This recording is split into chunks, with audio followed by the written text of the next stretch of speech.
Y vamos a pasar a otro tema.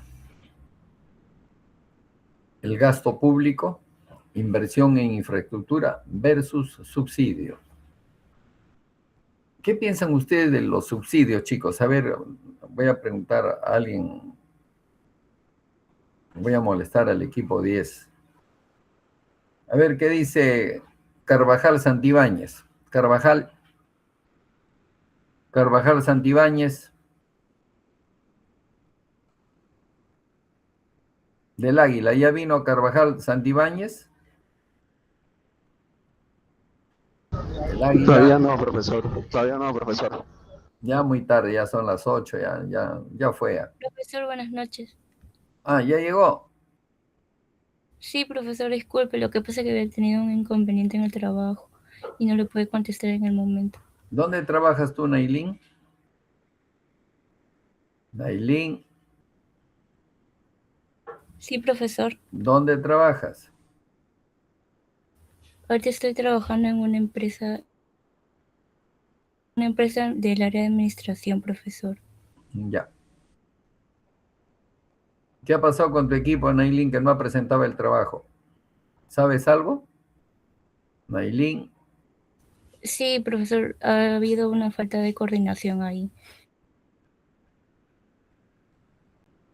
¿tú no eres líder del equipo, Nailín? Nailín, No, profesor, ¿por qué no? no hemos podido coordinar bien la entrega. Bueno, ya. Mira, ve, bueno, mejor no digo nada, ahí lo dejo mejor. Ya, correcto. Bien, hemos visto como la primera parte de este tema, de esta sesión de hoy día, para que más o menos Nailín sepa, hemos estado hablando de política fiscal y tributación. Hemos visto todo el tema de impuestos progresivos y regresivos. Ahora vamos a ingresar al tema gasto público, inversión en infraestructura o subsidios. Este documento yo lo voy a dejar en el Moodle por si acaso. El documento de la clase de ayer también lo voy a poner en el Moodle por si acaso, ¿ya? Por si acaso. Ahora vamos a ver el gasto público, inversión en infraestructura o subsidios. Eso es lo que vamos a ver ahora. Acá está. Bien. Estaba haciéndote una pregunta, Nailín. ¿Qué piensas tú de los subsidios?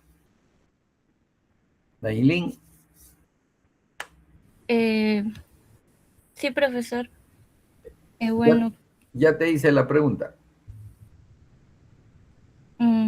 creo que son importantes para corregir las fallas del mercado y también ayudan a proteger a los sectores más vulnerables.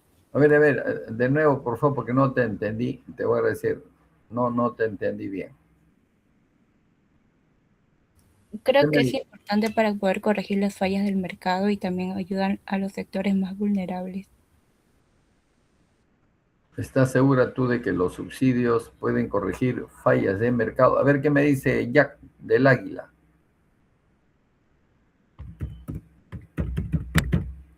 Del Águila, Profesor, los subsidios son ayudas que proporciona el gobierno. ¿qué me dices? Profesor, ¿me escucha? Que Sí, los pero subsidios hay una son... bulla muy fuerte, pareciera a tu lado, Ah, Jack. sí, lo que pasa es que estoy ahorita en el micro. A ver un momento, profesor. ¿Ahora me escucha mejor, profesor? ¿Correcto? Como le digo, los subsidios son ayudas que proporciona el gobierno para reducir desigualdad y pobreza, Ya, o también como para promover algunas actividades estratégicas, ¿no? Que el Estado considera que son prioridades. correcto. Sí,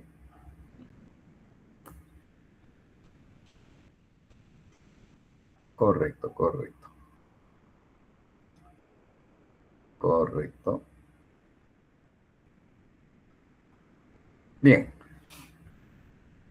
Acá tenemos nosotros dos enfoques.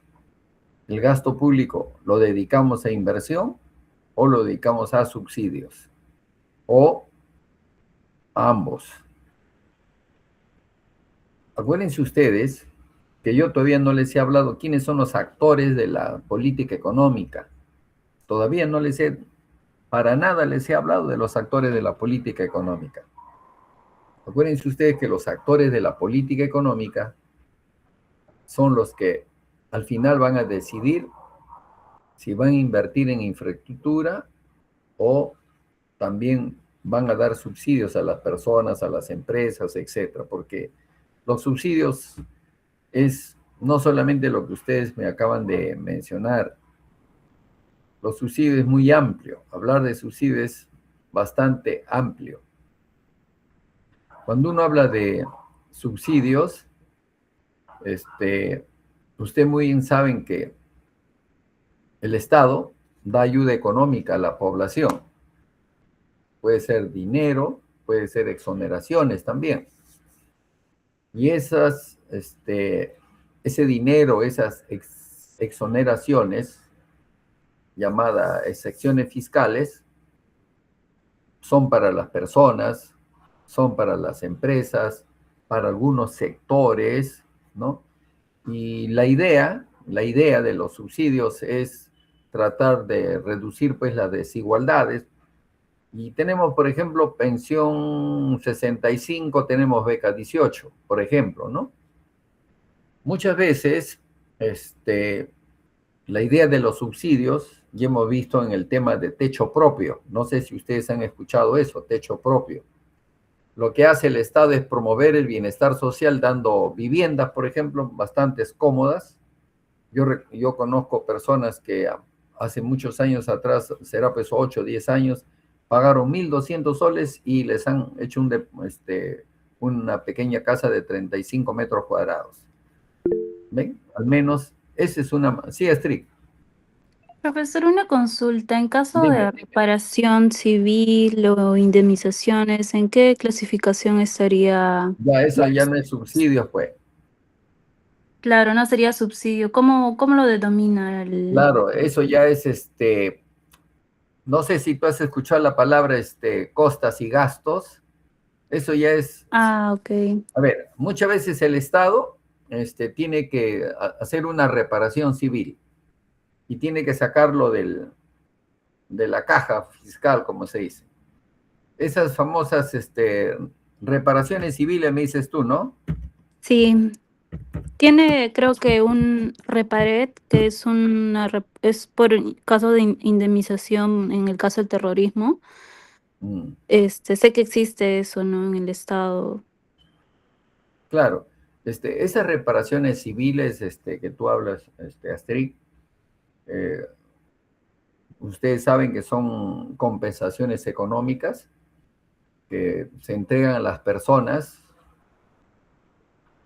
que han sido dañadas por algún funcionario público, como que ha pasado aquí en el Perú también, y es una manera de restaurar o resarcir daños o prejuicios. Estos prejuicios pueden haber sido patrimoniales o de otra índole. Y muchas veces estas reparaciones civiles es porque alguien del Estado causó un hecho ilícito. Y muchas veces son procesos penales que también se llevan a cabo. Muchas veces estos delitos, o no sé cómo llamarlo, son de naturaleza civil, pero muchas veces lo llevan a procesos penales también. En algunos casos, cuando es de naturaleza civil, se busca una indemnización, ¿no? No se busca sancionar a las personas, solamente tienen que pagar una indemnización. Hay varias cosas que se puede, aquí en el Perú, estas cosas se están dando, ¿no? Hay muchas formas, pero no es un subsidio definitivamente. Esa ruleta, ¿correcto? ¿cuánto cuesta, Tosi? Cuando nosotros hablamos de Ogo. subsidio, son ayudas económicas del Estado. Ayuda. ¿Puedes anotar su ID ahí, por ¿Entienden? favor? Ayuda. No es una reparación, son ayudas. Por eso que se dice que pensión 65, beca 18, techo propio, son ayudas. ¿Quién puede tener una pequeña casita de 35, 37 metros cuadrados por 1.200 soles? ¿Ven? Entonces es una ayuda. También hubo un momento de subsidios a infraestructuras que están deterioradas y que el Estado comenzó a arreglar esas infraestructuras. No a todos les ha llegado, por supuesto, a muy pocos, pero hubo eso, al menos, ¿no? Hubo eso.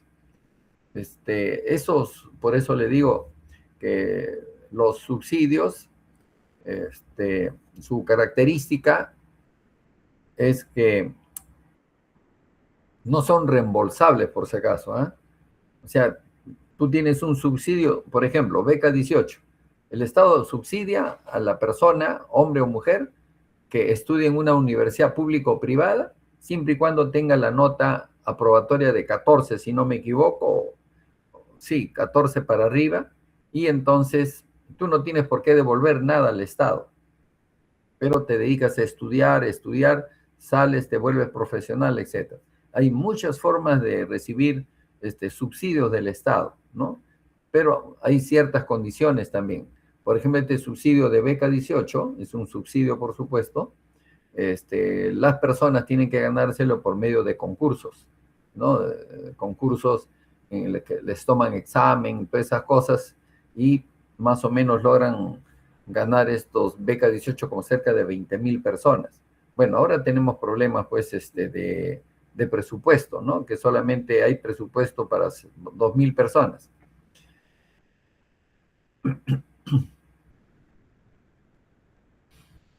Los subsidios se pueden aplicar a diversos niveles. Puede ser subsidios nacionales, puede ser subsidios locales, ¿no? Regionales, etcétera, ¿no? Más o menos para tener una idea. Que el subsidio es importante, por supuesto que el subsidio es importante, porque muchas veces también facilita al acceso de los servicios públicos, vivienda, salud, educación para poblaciones vulnerables, ¿no? También los subsidios, lo que hace, es importante también los subsidios, porque trata de reducir las desigualdades, ¿no? Entonces trata de reducir las desigualdades y es una manera de redistribuir los recursos, ¿no? La renta, todas esas cosas. Y tratar de reducir la pobreza, ¿no? Para que la brecha socioeconómica cada vez se reduzca. Muchas veces también cuando hay épocas de crisis, por ejemplo en época de la pandemia, se ha subsidiado a muchas personas, ¿no? Con 700 soles, si no me equivoco, han estado entregando a muchas personas. Y es una manera de poder dinamizar la economía. Cuando también la economía está en recesión, también se da apoyo económico a las personas o a las empresas con la finalidad de poder mantener el poder adquisitivo, ¿no? Y que haya consumo en un país. Acuérdense ustedes que el Producto Bruto Interno, la variable más importante del Producto Bruto Interno es el consumo, más o menos en un 65%. Y luego tenemos las otras variables, que es el gasto del gobierno, que es la inversión, y lo que es las exportaciones netas, ¿no?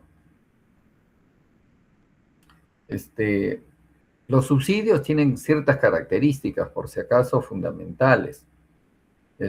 Son transferencias de dinero, no son préstamos, por si acaso. No es que la gente tiene que devolver, ¿no? El subsidio es un dinero que te entregan y punto. Mientras que un crédito sí se devuelve. Un subsidio, por si acaso, no es un crédito, no es un crédito. Eso debe quedar muy claro. Eso es importante que usted sepa.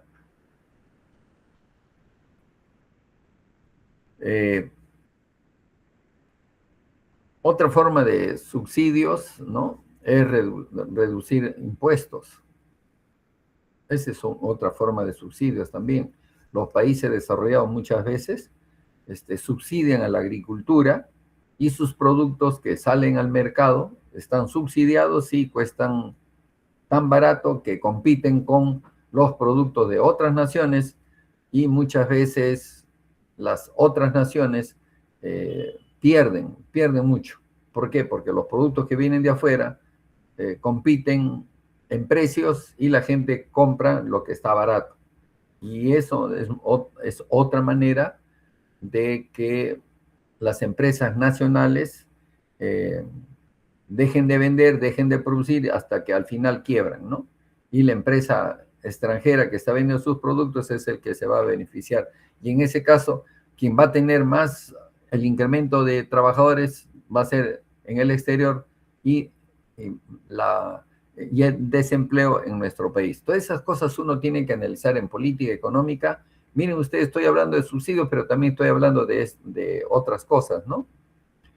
Los subsidios están destinados normalmente a personas, a familias, a empresas o sectores o consumidores específicos, no es para todos. Por ejemplo, en el tema de la energía eléctrica, nosotros pagamos la energía eléctrica, pero hay un rubro que se llama FICE, si no me equivoco. Ese FICE se cobra con la finalidad de que ese dinero pueda subvencionar a lugares, comunidades pobres, ¿no? Y les llega la energía eléctrica, pero con esa pequeñez que uno da, sirve para eso. Es una forma de subsidio, ¿no? Es una forma de ayudar. El que tiene, ayuda al que no tiene. Por ejemplo, ¿que hay riesgos? Sí, porque lamentablemente también hay mucha corrupción al respecto de esto de los subsidios, ¿no? Porque si no se gestionan transparentemente, genera clientelismo político también, ojo.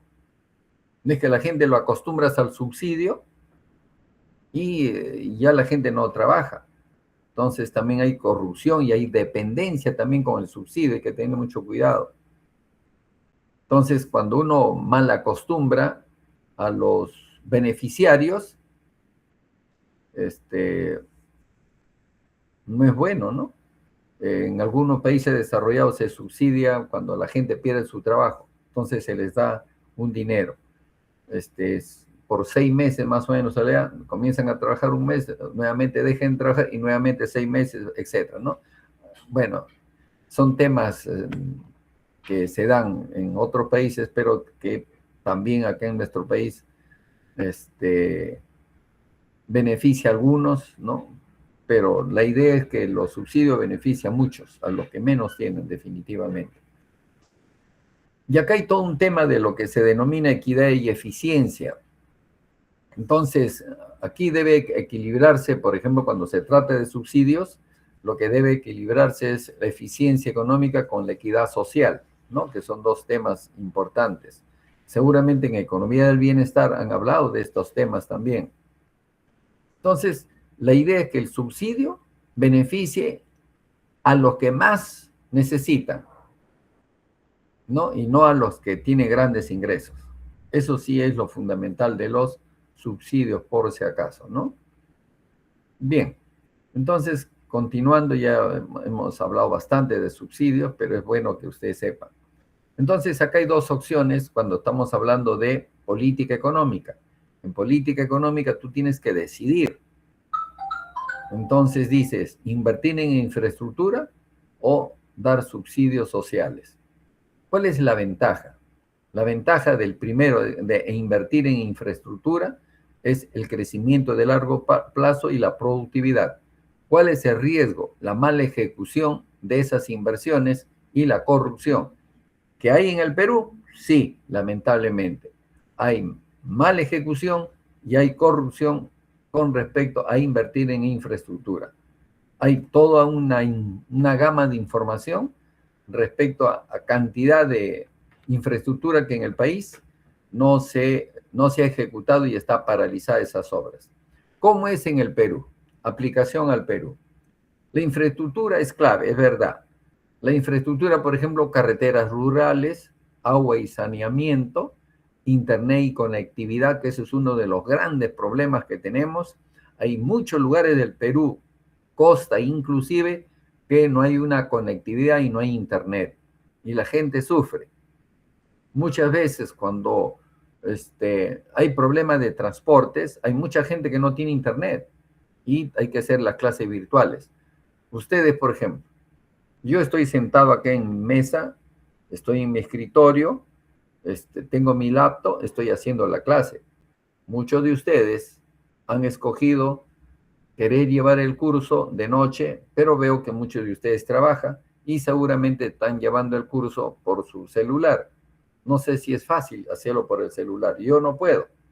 Si yo no tengo mi laptop, yo no podría hacer una clase o no podría recibir una clase si fuera mi celular. Pero yo sí manejo muy bien la laptop. Entonces lo veo, la pantalla es un poco más grande, etcétera, etcétera. Entonces yo me siento tranquilo. Estamos hablando de Internet y conectividad. La salud primaria. Estoy hablando de infraestructura clave y las escuelas rurales. Cuando uno hace un análisis de infraestructura educativa en el Perú, es alarmante. Esas brechas tenemos que cerrarlas. Y ahí hay que invertir. Pero los riesgos son mala ejecución y corrupción, para colmo. Pero si hacemos bien las cosas, si nosotros invertimos adecuadamente en infraestructura, nosotros vamos a tener crecimiento económico a largo plazo. Va a haber productividad inclusive para nuestro país. ¿Qué pasaría si además el gasto público lo dedicamos a subsidios sociales? ¿Cuál es la ventaja? Reducción inmediata de pobreza también. Ojo, pero esto no debe ser eterno. El subsidio debe ser por una temporada, dependiendo de qué subsidio estamos hablando. Si se trata de pensión 65, hay muchísima gente pobre, bien pobre, que no recibe este subsidio de pensión 65. ¿Por qué? Porque en muchos lugares, esto lo manejan muchas municipalidades, en esas municipalidades les dan pensión 65 a las personas que tienen ingresos. La pensión 65 es para la gente que no tiene ingresos, pero ahí tienen ustedes un problema de distorsión también, ¿me entienden? O de corrupción. ¿Cuál es el riesgo de estos subsidios sociales? Dependencia fiscal, que constantemente tenemos que generar ingresos para entregar estos subsidios. Pensión 65 está muy bien, beca 18 está muy bien, techo propio está muy bien y otros. ¿Ven? Pero lamentablemente muchas veces se distorsiona también los subsidios sociales. Y eso no está bien. ¿Cuáles son los subsidios más relevantes en nuestro país? El programa Juntos, pensión 65, beca 18, techo propio. ¿Entienden? También otro subsidio relevante es el subsidio al gas. Ve, yo no me quejo. Acá en Jesús María, donde vivo, nos han dado subsidios al gas. Y lo pagamos en recibos mensuales a bajo costo. Yo antes compraba el balón de gas 65 soles. ¿Saben cuánto pago? Incluido el haber puesto las tuberías y todas esas cosas del gas, 39 soles. Casi la mitad, de más o menos el 40% de lo que me cuesta un balón de gas. ¿Ven? Entonces, sí es un excelente el subsidio. ¿Por qué? Porque de pasada, esta empresa Cálida es el gas que nosotros se trae desde Cusco. Pero ¿cuál es el problema? Que la gente de Cusco no tiene gas. Paradójico. También hay subsidios a la electricidad o alimentos cuando se trata de crisis. Eso es lo que se aplica en el Perú, por si acaso. Todo esto es aplicado a nuestro país, a nuestra realidad. Esto es política económica, chicos. Esto tienen que hacerlo los sectores. Esto lo hacen los sectores. Si se trata de carreteras rurales, lo puede hacer el gobierno regional, lo puede hacer una provincia o lo puede hacer un distrito, esas carreteras rurales, o lo puede hacer el gobierno también. Cuando se trata de agua de saneamiento, igual, lo puede hacer un ministerio, en este caso el Ministerio de Vivienda y Saneamiento. Porque lamentablemente poner agua y desagüe también es caro. Y muchas municipalidades en el Perú, cuando uno mira los presupuestos de ellos, son muy bajos. Son muy bajos. Entonces, uno tiene que hacer un análisis de todos estos temas. Por eso es que uno tiene que conocer, cuando uno habla del gasto público, uno tiene que tener ingresos. Por eso es que hemos empezado hablando de impuestos. Los impuestos son los ingresos en el presupuesto general de la República, eso ya lo saben ustedes. Pero estamos acá en este curso de política económica, estamos ampliando otros criterios de tomar decisiones. Y eso es la política económica, que el actor que conduce, que dirige, que hace la política económica tiene que tomar decisiones, para bien o para mal. Y luego se bifurca a nivel de todos los sectores, es decir, los 18 ministerios. Cada ministerio también tiene su presupuesto. Cada ministerio tiene presupuesto y a eso se le llama el gobierno nacional. Luego tienen los gobiernos regionales. Los gobiernos regionales también tienen sus propios presupuestos. Y eso va a ser un análisis que vamos a hacer también a nivel del gasto. Copien, por favor. Copien.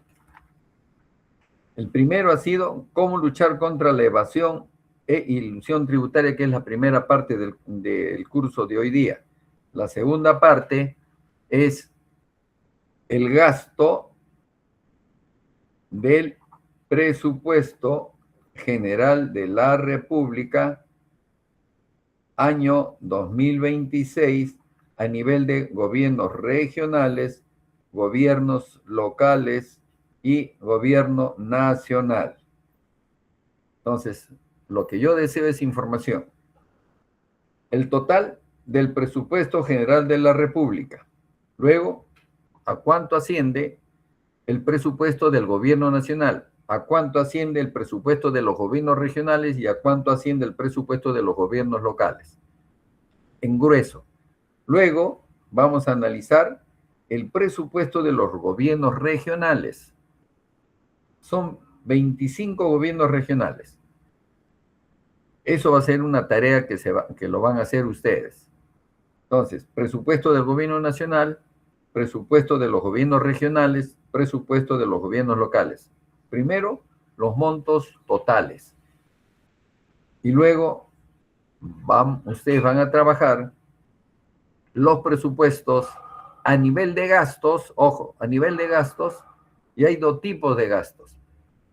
Gastos corrientes y gasto de capital. Entonces, me gustaría saber los gastos corrientes y los gastos de capital de los 25 gobiernos locales. Y eso va a ser materia de una conversación con todos ustedes. Dijo de los 25 gobiernos regionales, ¿verdad? Sí, correcto, gobiernos regionales, sí, correcto. Sí, correcto. Todo eso está, chicos, por si acaso, en el MEF. El MEF tiene toda esa información. Ustedes pueden ver en la página del MEF y ahí van a encontrar ustedes el presupuesto general de la República. Ese presupuesto general de la República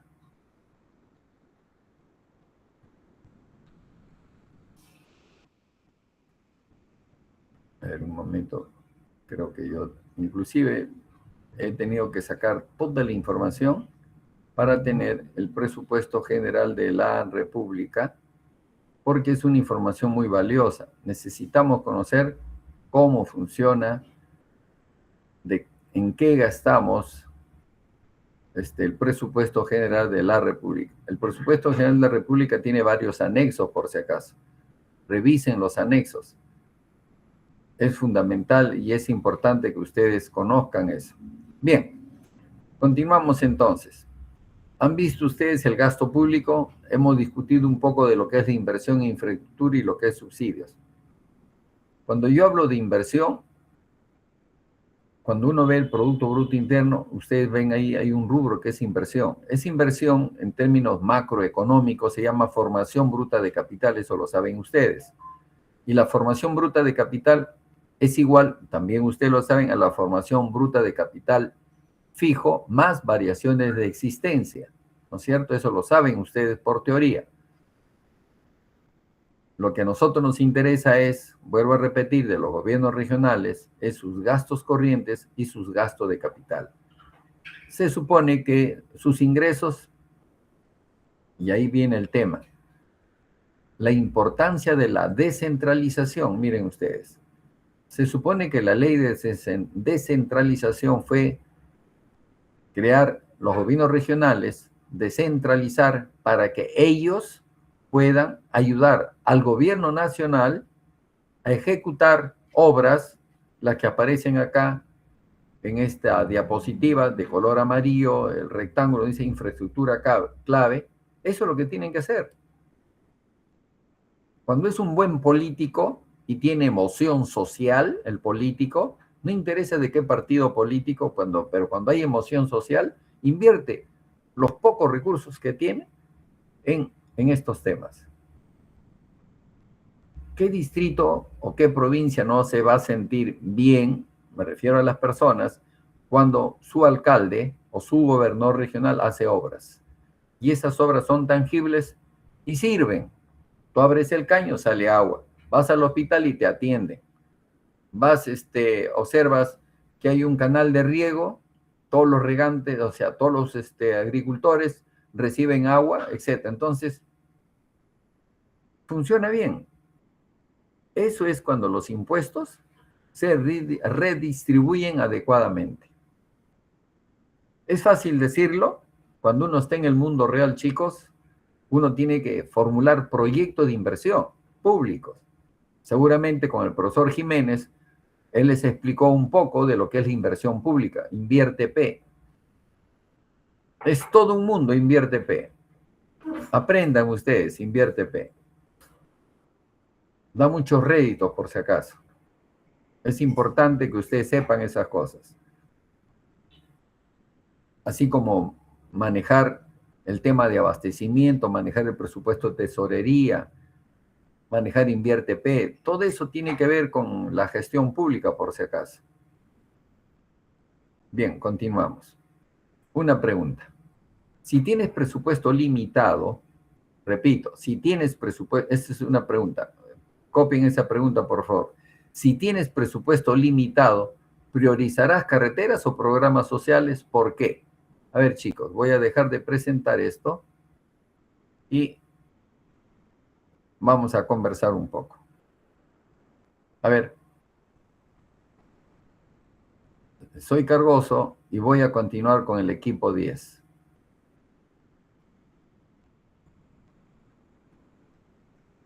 Nailín Carvajal. Nailín Carvajal. Nailín. Sí, profesor. Nailín Carvajal. Sí, profesor. Ya te hice la pregunta. Dice, si tienes presupuesto limitado, ¿priorizas carreteras o programas sociales? ¿Por qué? Esa es la pregunta que te hago, Nailín. ¿Tú qué dices?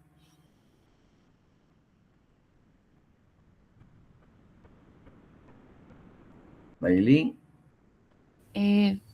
Creo que sería programas sociales, profesor. ¿Y nos quedamos sin carreteras?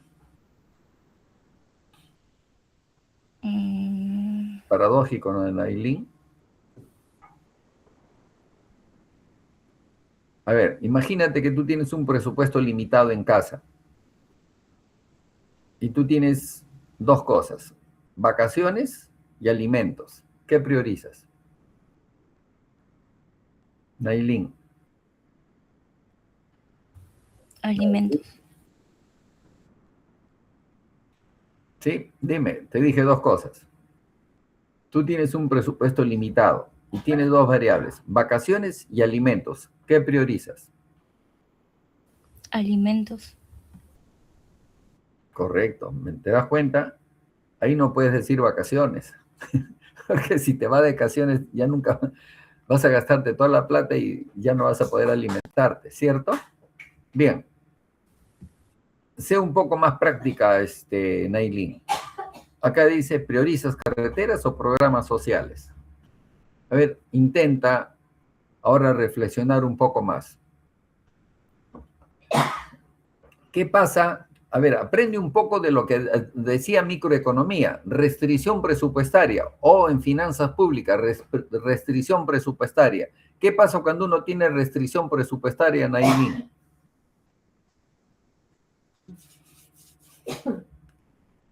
O velo desde el punto de vista de restricción presupuestaria del gobierno, ya está. El gobierno no tiene plata. Por ejemplo, el año pasado, te doy más datos, Nailin, nosotros solicitamos que a los docentes universitarios le aumenten al menos 700 soles. Prometió el Congreso que a los profesores universitarios le van a aumentar 700 soles. Bueno, no ha habido tal aumento, no ha salido tal ley, no salió nada. ¿Qué quiere decir?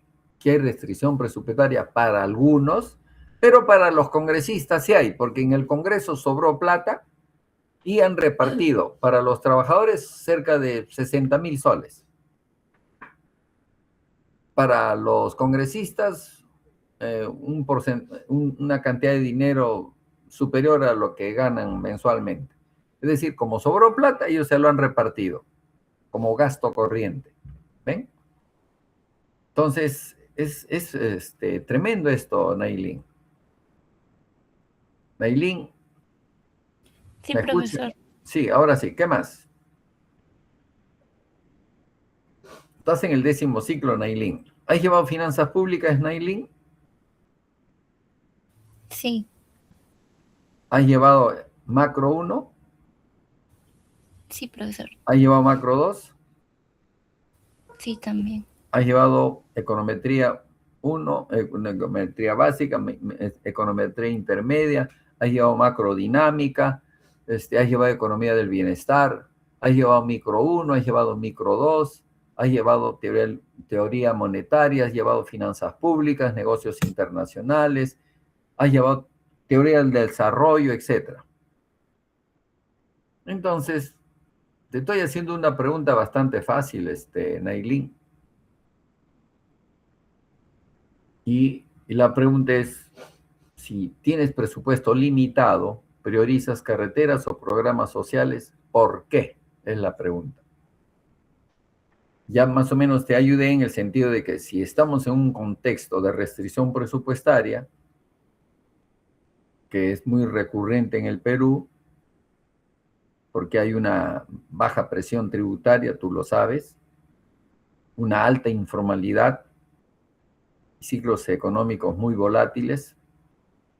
Entonces, el Estado, tú muy bien sabes, debe decidir cómo asignar recursos escasos entre distintos tipos de gasto. ¿O no? ¿Tú qué dices, Nailin? Sí, profesor. Se tiene que asignar recursos escasos en distintos tipos de gastos. Y acá te he dado yo dos gastos. Infraestructura o gasto social o programas sociales. A ver, ¿qué me dices, Nailin? Bueno, en este caso sería en infraestructura. Y dejas de lado los programas sociales. Acuérdate que un programa social son salud, nutrición, educación. ¿Me entiendes? Parece que alguien quiere... A ver, ¿alguien levantó la mano? Yo, profe, Fernando, Sí, soy de sí, su sí. equipo. En este caso, viendo el recurso limitado, pienso que debería protegerse más el desarrollo social, ¿ya? Porque si bien infraestructura no es tampoco una mala inversión, pero el desarrollo social es un poco más urgente, ¿no? Dependiendo del caso. Y más es nada de infraestructura. Es que la infraestructura puede venir para, digamos, no sé, movilizar mejor los mercados, algo que se puede lograr en mediano o en largo plazo, ¿Tú qué dependiendo dices, de... Jack? A ver, Jack, ¿tú qué dices ya al respecto? Jack, ya se fue Jack por lo que veo. Un ratito que intervenga Jack. ¿O lo han votado ya del equipo a Jack? Jack del Águila. Jack del Águila a la 1, Jack del Águila a las 2, Jack del Águila a las 3. Veo que no está. Ya se fue. Bueno, lo voy a apuntar que se ha retirado.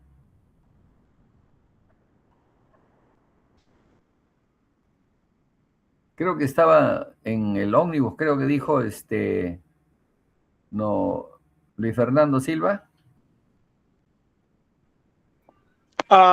Sí, profesor, es el que estaba con mucha bulla, que estaba en el micro, digo. Ah, correcto, ya, bueno, lo disculpo.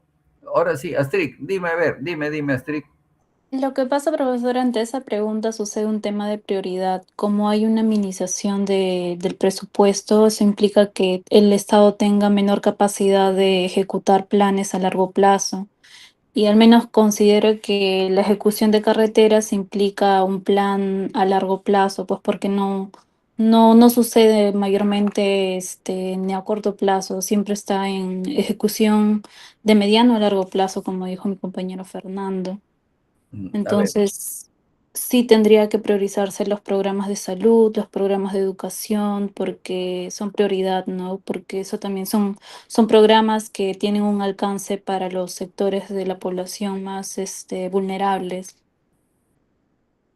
claro, a ver, cuando ustedes llevaron economía del bienestar, ahí también había ciertas disyuntivas, porque cuando uno habla de política económica, estamos hablando ya del mundo real. No solamente estamos teorizando, sino que tenemos que tomar decisiones. Si yo tengo un presupuesto y en la que si formo yo parte del Estado, ojo, cuando uno habla de restricción presupuestaria en el sector privado es una cosa versus la restricción presupuestaria en el Estado, por si acaso. Son dos cosas diferentes. El Estado tiene que brindar bienestar a la sociedad en su conjunto, mientras que el empresario privado es plata de él decide. Él también quiere maximizar sus ganancias, eso lo saben ustedes. Todo empresario, el objetivo de todo empresario, el objetivo primordial, principal es maximizar ganancias al mínimo costo. Ese es el objetivo, definitivamente.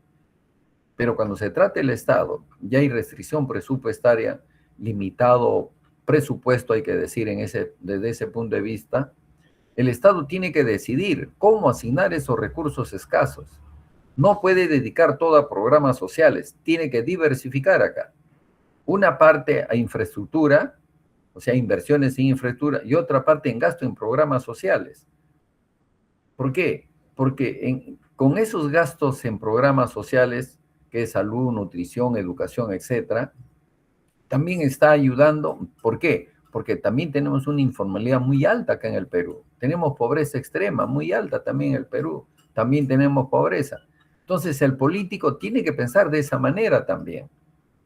Entonces, pero si ya me dieron un presupuesto, acuérdense que los presupuestos, la política económica, economía normativa, cuando yo digo economía normativa, estoy hablando de leyes, directivas, decretos supremos, todo lo que se haga en el Estado, todo está escrito. Yo no puedo hacer algo que no esté escrito. Si yo hago algo, por decir, quiero ser muy ejecutivo, porque he sido gerente de una empresa. Ya en la gerencia de la empresa yo era recontra ejecutivo, admirado, etc. Pero en el Estado no puedo hacer eso. Yo puedo ser muy ejecutivo, pero en el Estado tengo que marcar reglas, tengo que respetar reglas, directivas, procedimientos. Tengo que ver qué es lo que dice la ley, qué es lo que dice el decreto supremo. Tengo restricciones también en ese tema cuando uno hace política económica. Entonces, el político, sea un gobernador regional, sea un presidente de la República, o sea un ministro, o sea un director que tiene a su cargo de tomar decisiones entre inversión en infraestructura vial o gasto en programas sociales, tiene que analizar ambas cosas.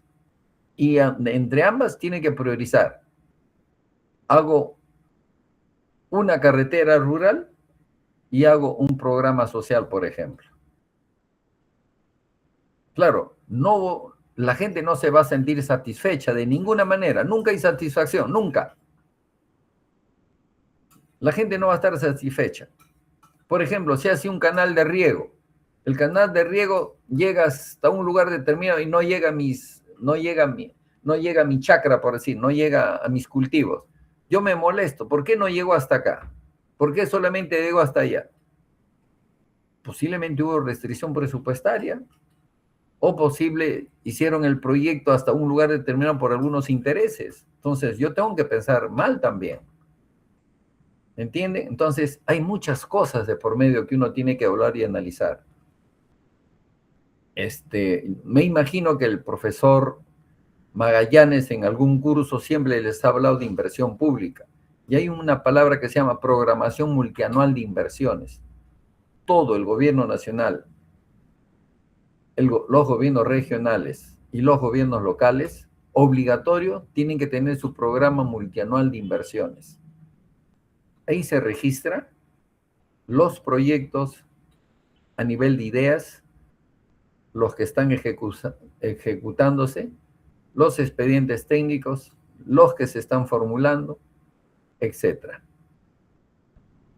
En esa programación multianual de inversiones se pone la lista de todos los proyectos para 3 años, 2026, 2027, 2028. Y se supone que ya yo prioricé todos los proyectos que debo hacer, todas las inversiones que debo hacer en el 2026, todos los que debo hacer en el 2027 y todos los que debo hacer en el 2028. Algunas veces, un proyecto que yo quiero ejecutar en el 2028, por presión de la población, ese 2028 lo paso al 2027, o inclusive lo puedo pasar hasta el 2026. ¿Por qué? Porque cuando uno habla del presupuesto general de la República, hay fechas en las que yo puedo solicitar ampliación de presupuesto. Miren ustedes todas las cosas que un economista tiene que saber.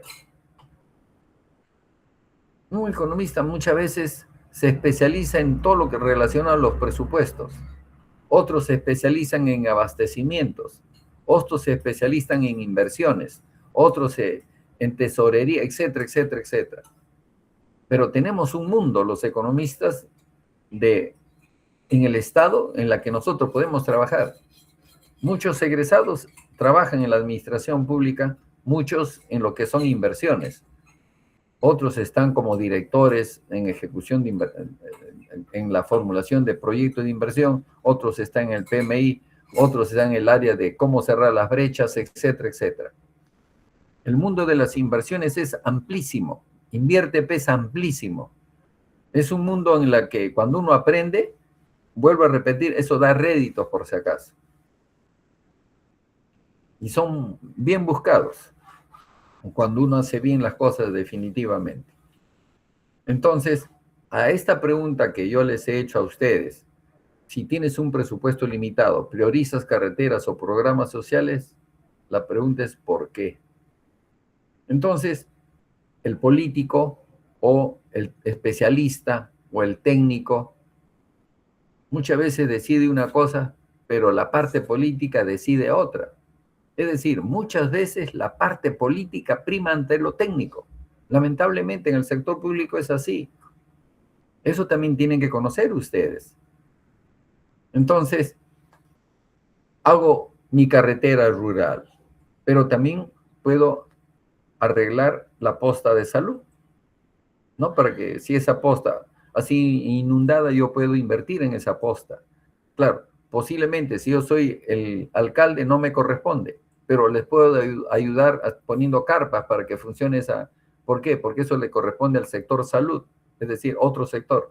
Porque si yo invierto en el sector salud, me dicen que estoy haciendo malversación de fondos. ¿Ven? Hay que tener cuidado, la ley lo dice. Entonces uno tiene que tener mucho cuidado en la toma de decisiones en el sector público. Muchas veces los que están ocupando esos cargos en el sector público no toman decisiones porque luego viene control interno y les llama la atención o los sanciona. Entonces mucha gente no quiere tomar decisiones por esas sanciones. ¿Ven?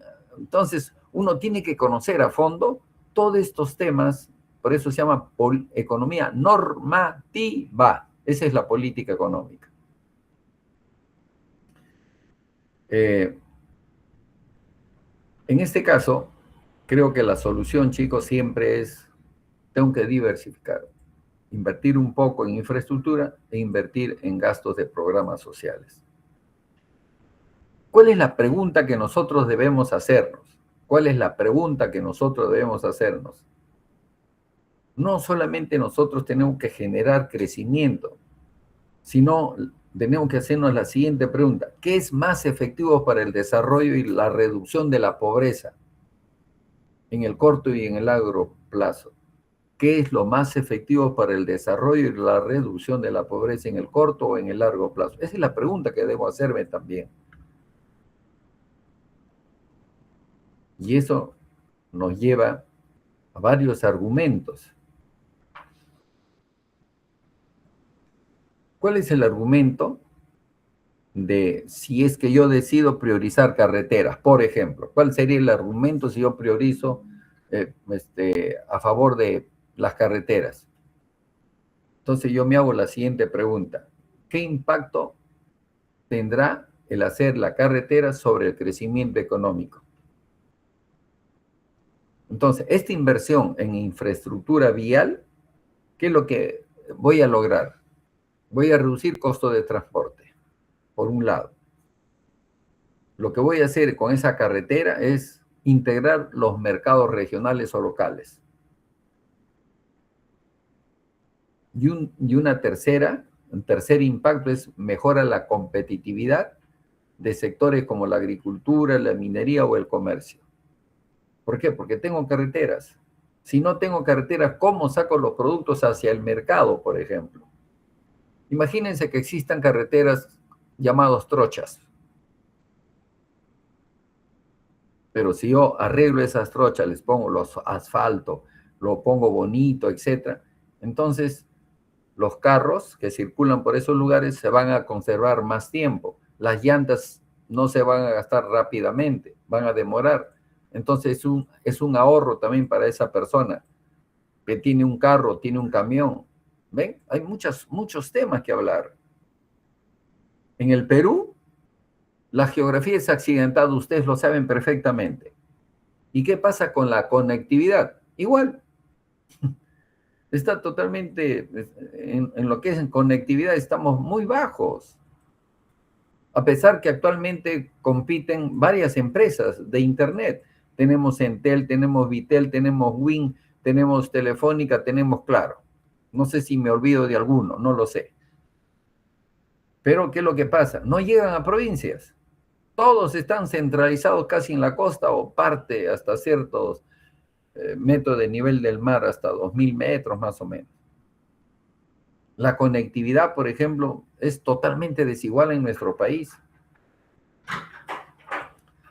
Las brechas de infraestructura, cuando uno ve el sector educación, son altísimas. Seguramente ustedes deben haber escuchado, habrán leído en algún documento cómo las brechas de infraestructura son altas en nuestro país. ¿Y en dónde? Miren, ¿en dónde? En la sierra y en la selva, para colmo. Entonces, ¿cómo es que algunos políticos dicen, ¿cómo es posible que la gente venga de la sierra a la costa o de la selva? Estamos apiñados aquí en Lima, apiñados en Ica, apiñados en la costa. ¿Por qué? Porque el Estado los ha abandonado. Por eso es que existen altas brechas, pues, de infraestructura en la sierra y en la selva.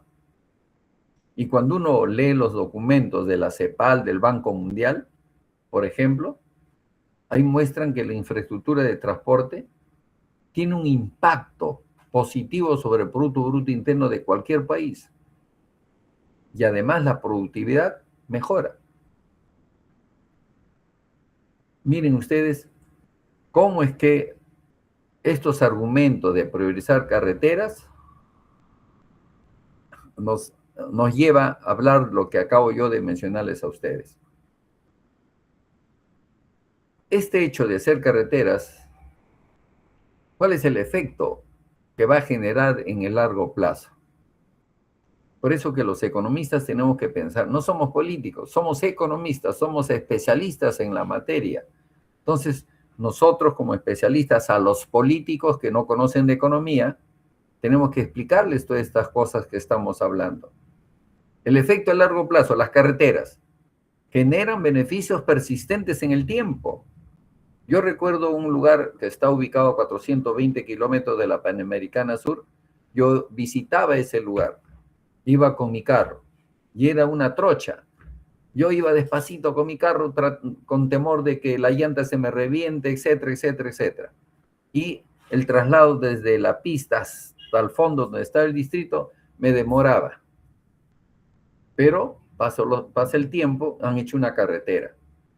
Es una carretera que vale la pena. Entonces el traslado es más rápido, las llantas del carro no se deterioran, los muelles, los resortes de un carro se conservan más y uno se siente más seguro también. ¿Ven? Esos son los beneficios persistentes en el tiempo. Las carreteras, en el largo plazo, facilitan el acceso a servicios públicos como salud y educación. La gente ya no se queda en el lugar, sale a educarse en otros sitios, a las universidades, a las secundarias, si es que no hay primaria o no hay secundaria en el lugar. Hay más facilidad al acceso de servicios públicos. Además, el efecto a largo plazo de una carretera promueve la formalización y la integración territorial.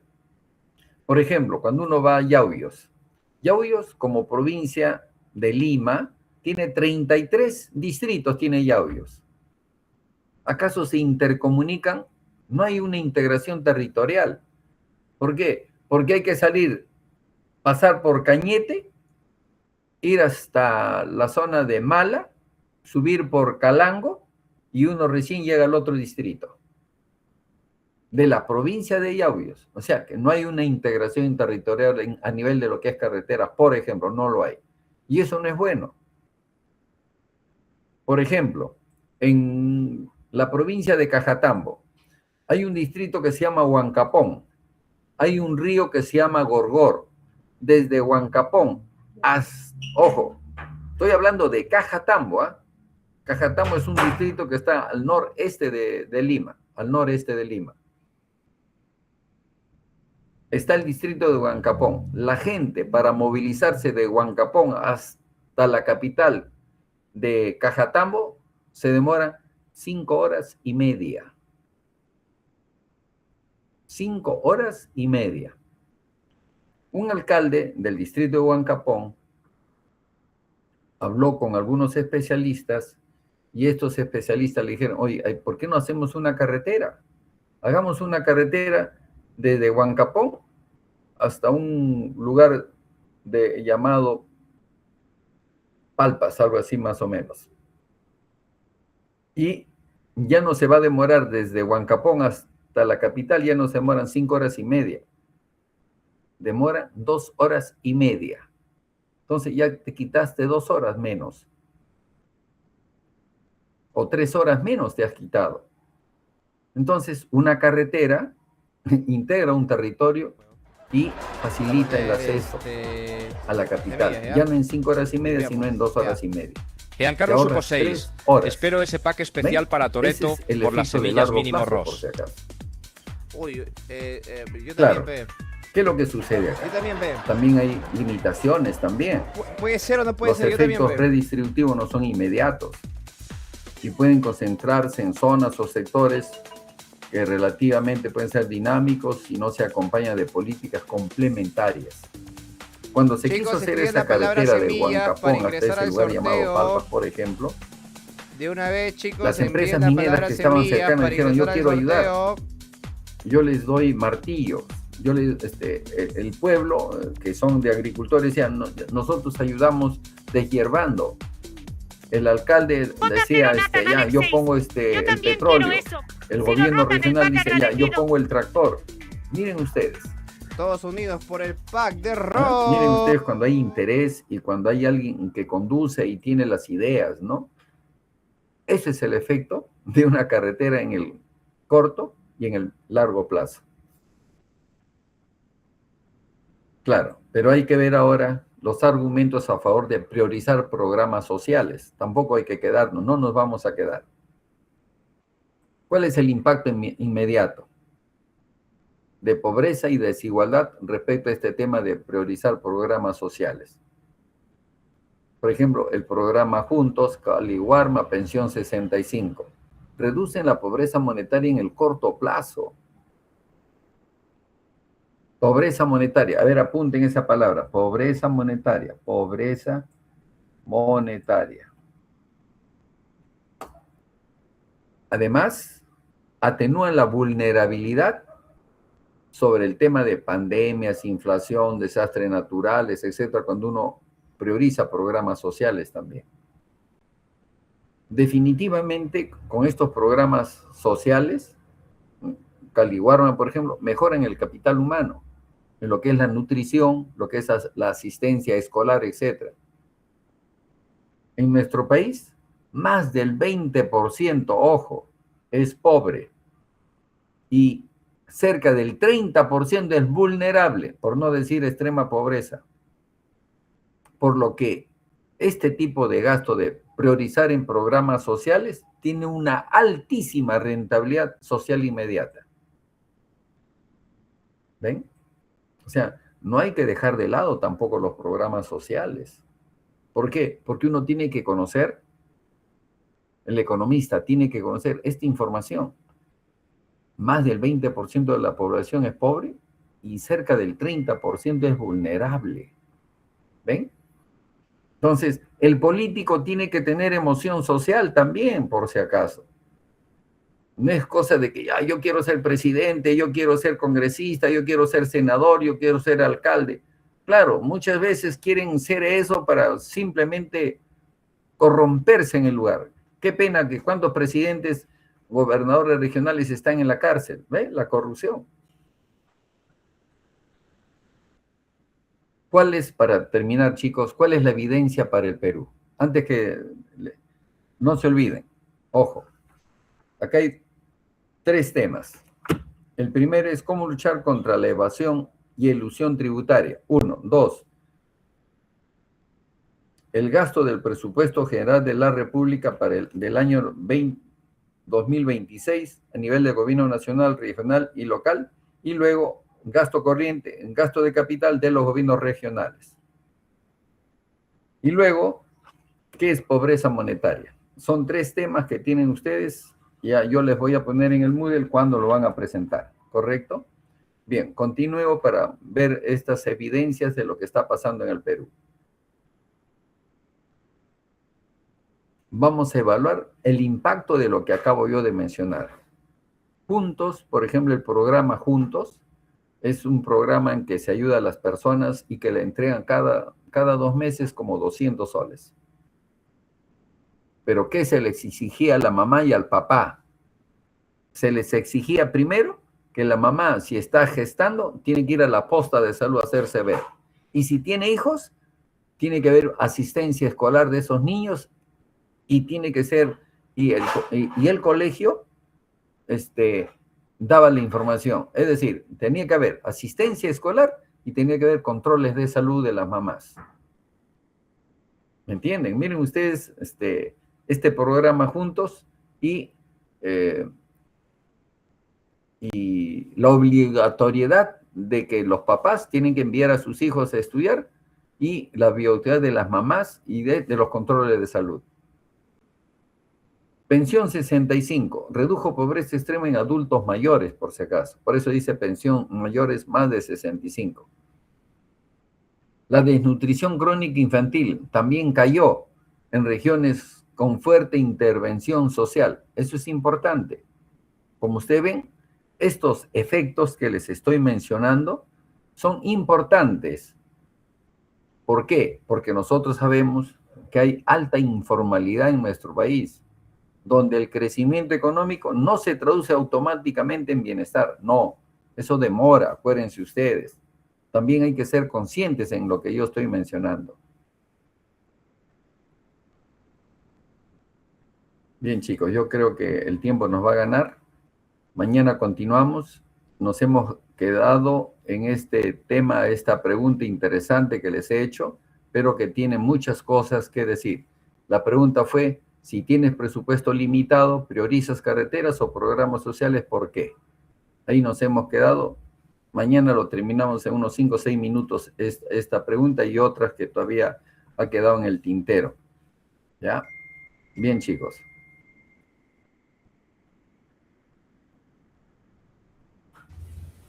Buenas noches, profesor. Ya, yo en el Moodle, el día de mañana ya yo les explico la tarea que les he dejado, porque mañana también seguro que les voy a dejar tarea. O sea, hay bastante trabajo, chicos, que hacer. A consecuencia de que el equipo 10 he visto que ha participado y muy bien, lo voy a considerar para que hoy día lo puedan subir al Moodle, por favor. ¿Estamos? ¿Jack? ¿Está Jack? Gracias, profesor. Ya, Rosario. Entonces, si tú puedes, lo subes, por favor, ¿ya? Ya, yo lo subo, profesor. Ya, Gracias. y ahorita van a ser las 9 de la noche y pueden subirlo hasta las 10 de la noche. ¿Estamos? Gracias, profesor. Ya, correcto. Chao, chicos, los dejo. Hasta mañana. Hasta luego, profesor. Gracias.